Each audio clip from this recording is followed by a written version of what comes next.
નમસ્કાર દર્શક મિત્રો, જય શ્રી કૃષ્ણ, હર હર મહાદેવ, નમસ્ ચંડિકાય.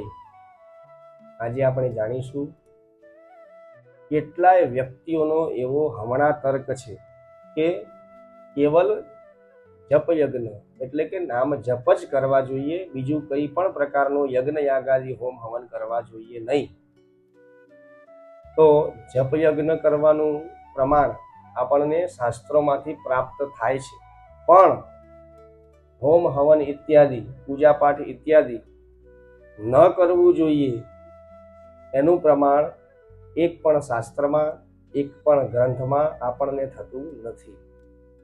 તો જપ યજ્ઞ કરવો જોઈએ, નામ જપ કરવા જોઈએ, તેનું પ્રમાણ આપણને અનેક ગ્રંથોમાંથી પ્રાપ્ત થાય છે. અત્યારે આપણી પાસે મહાભારત અને સ્કંદ પુરાણનું પ્રમાણ છે. તે શ્લોકોનું શ્રવણ કરીએ પછી તેનો અર્થ સમજીએ. જપસ્તુ સર્વધર્મેભ્યઃ પરમો ધર્મ ઉચ્યતે, અહિંસયા હિ ભૂતાનાં જપયજ્ઞઃ પ્રવર્તતે. હવે સ્કંદ પુરાણના શ્લોકનું શ્રવણ કરીએ. સર્વેષામપી પુણ્યાનાં સર્વેષાં શ્રેયસામપી સર્વેષામપી યજ્ઞાનાં જપયજ્ઞઃ પરસ્મૃતઃ. અર્થાત યજ્ઞોમાં સર્વશ્રેષ્ઠ જપયજ્ઞ નામ જપ કહ્યા છે. નામ જપ કરવા જ જોઈએ.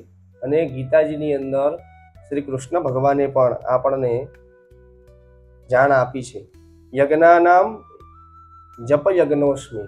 તો જપ યજ્ઞ તો અવશ્ય કરવો જોઈએ, પણ જપ યજ્ઞ કરવાથી સ્વ કલ્યાણ થાય છે, પોતાનું જ કલ્યાણ થાય છે.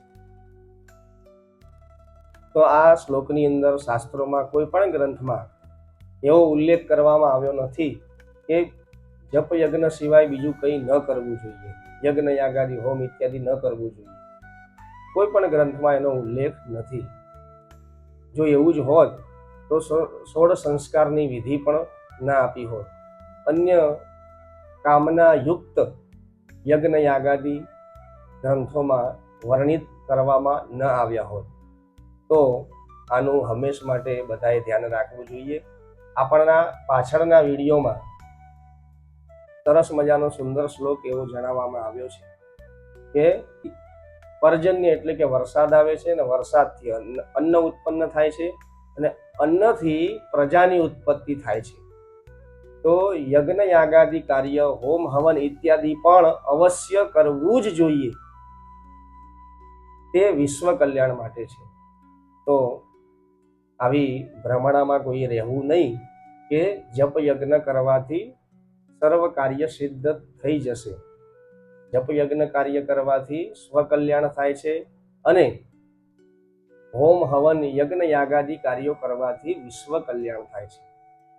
તો આનું દરેક ભાવિક ભક્તોએ ધ્યાન રાખવું જોઈએ.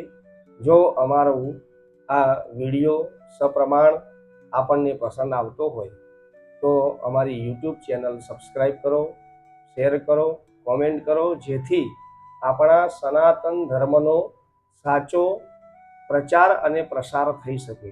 જય શ્રી કૃષ્ણ, હર હર મહાદેવ, નમસ્ ચંડિકાય.